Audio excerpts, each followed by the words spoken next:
Assalamu alaikum and a very good morning to all of you. You are welcome to my YouTube channel. Friends, आज हम जिस topic पर बात करने जा रहे हैं वो टॉपिक हमारे लिए बहुत ही इंटरेस्टिंग और बहुत ही इम्पोर्टेंट है, स्पेशली उन लोगों के लिए जो पढ़ने या बोलने के वक्त इंग्लिश सेंटेंसेस तेजी से पढ़ नहीं पाते हैं। उनको बहुत रुक के पढ़ना पड़ता है, पढ़ने में या बोलने में उनको दिक्कत होती है। तो आज का ये टॉपिक उनके लिए बहुत ही इम्पोर्टेंट है। तो उनको इस वीडियो में कुछ ऐसी टिप्स दी जाएगी जिसको वो सीखकर तेजी से इंग्लिश पढ़ना सीख लेंगे और तेजी से इंग्लिश बोलना सीख लेंगे। तो चलिए आज का टॉपिक स्टार्ट करते हैं। आज का हमारा टॉपिक है how to link two words, कि कैसे हम दो वर्ड को एक में जोड़कर पढ़ें, एक में हम उसको लिंक करके पढ़ें। फ्रेंड्स, हम जब पढ़ते हैं इंग्लिश तो हर वर्ड अलग अलग पढ़ते हैं, अलग अलग प्रोनाउंस करते हैं। इसी वजह से जब नेटिव स्पीकर इंग्लिश बोलते हैं तो वो वर्ड को बहुत ज्यादा कनेक्ट कर देते हैं और जोड़ देते हैं, जिससे हमको उनकी इंग्लिश समझने में दिक्कत होती है, परेशानी होती है, क्योंकि हम वर्ड कनेक्शन नहीं जानते हैं। तो फ्रेंड्स, वर्ड कनेक्शन का फर्स्ट रूल ये है कि अगर कोई वर्ड कॉन्सोनेंट साउंड पे एंड हो और नेक्स्ट वर्ड आने वाला वर्ड सेम साउंड से स्टार्ट होता है तो दोनों वर्ड को मिला दिया जाता है। तो मतलब दो कॉन्सोनेंट साउंड में से सिर्फ एक ही कॉन्सोनेंट साउंड पढ़ा जाएगा, दोनों नहीं पढ़ा जाएगा। जैसे आप ये एग्जांपल देखें, that time. Friends, that time, that ये खत्म हो रहा है साउंड टी पे और नेक्स्ट वर्ड स्टार्ट हो रहा है सेम साउंड से, तो टी बस एक ही बार प्रोनाउंस किया जाएगा, that time. Red dress, red dress. Red इसमें टी कॉन्सोनेंट साउंड पे खत्म हो रहा है और नेक्स्ट वर्ड सेम कॉन्सोनेंट से स्टार्ट हो रहा है, तो पढ़ा जाएगा रेड ड्रेस, सिर्फ एक बार टी प्रोनाउंस किया जाएगा। Cheap places, cheap places.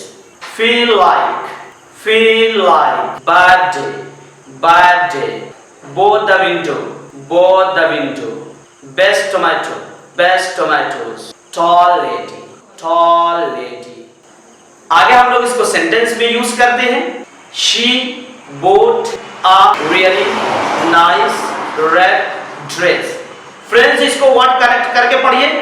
She bought a really nice red dress last week. She bought a really nice red dress last week. Do you know any cheap places to stay in Mumbai? Both the windows are broken. These are the best tomatoes.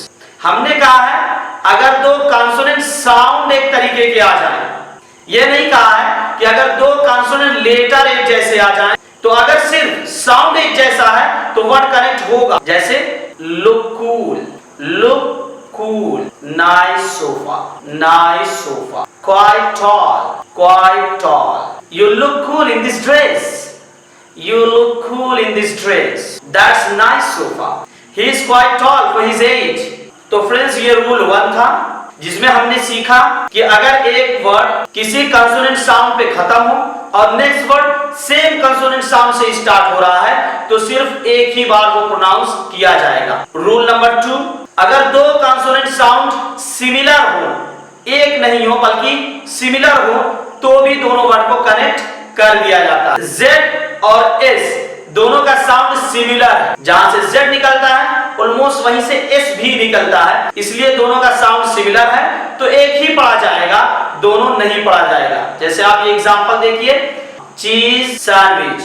दोनों को connect करके पढ़ा जाएगा, cheese sandwich, cheese sandwich. और ऐसे ही friends, D और T दोनों का साउंड सिमिलर है। I need 2 kilos of apples, तो नीड का D नहीं पढ़ा जाएगा, I need to. Have you found the keys you lost? Have you found the keys you lost? The people who I talked to. D इसमें नहीं पढ़ा जाएगा। The people who I talked to were very friendly. What happened to you? What happened to you? और ऐसे ही letter K और letter G, जब वो गा साउंड हो उसका, तो दोनों सिमिलर साउंड माने जाते हैं और एक ही पढ़ा जाता है। ये एग्जांपल देखिए, the water is a kind of dark green colour. The water is a kind of dark green colour, dark green colour. तो फ्रेंड्स, इसमें K नहीं पढ़ा जाएगा। और ऐसे ही लेटर P और लेटर B दोनों का साउंड सिमिलर एक जैसा होता है, तो सिर्फ एक ही पढ़ा जाएगा उसमें। जैसे I sleep better if the room's really dark. I sleep better. और ऐसे ही एफ और वी दोनों का साउंड सिमिलर एक जैसा होता है, एक ही पढ़ा जाएगा। जैसे have you packed enough waste, have you packed enough waste, enough waste. Rule number 3, linking consonants to a vowel, कि अगर कोई वर्ड किसी कॉन्सोनेंट पे खत्म हो और नेक्स्ट वर्ड वोवेल से स्टार्ट हो तो दोनों वर्ड को कनेक्ट करके पढ़ा जाता है। जैसे India is an independent country, तो फ्रेंड्स इसमें वर्ड इज कॉन्सोनेंट पे खत्म हो रहा है और नेक्स्ट वर्ड एन वोवेल से स्टार्ट हो रहा है। और ऐसे ही एन कॉन्सोनेंट पे खत्म हो रहा है और नेक्स्ट वर्ड इंडिपेंडेंट वोवेल से स्टार्ट हो रहा है, तो तीनों के एक साथ मिलाकर पढ़ेंगे।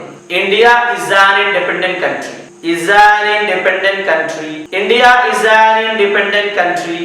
Next example, it was an awful experience, तो इसमें वाज कॉन्सोनेंट एस पे खत्म हो रहा है और ऐसे ही एन कॉन्सोनेंट साउंड पे खत्म हो रहा है और next word awful vowel sound से स्टार्ट हो रहा है और ऑफुल कॉन्सोनेंट पे खत्म हो रहा है और नेक्स्ट वर्ड एक्सपीरियंस वोवेल से स्टार्ट हो रहा है। तो इन चारों वर्ड को एक साथ कनेक्ट करके पढ़ा जाएगा।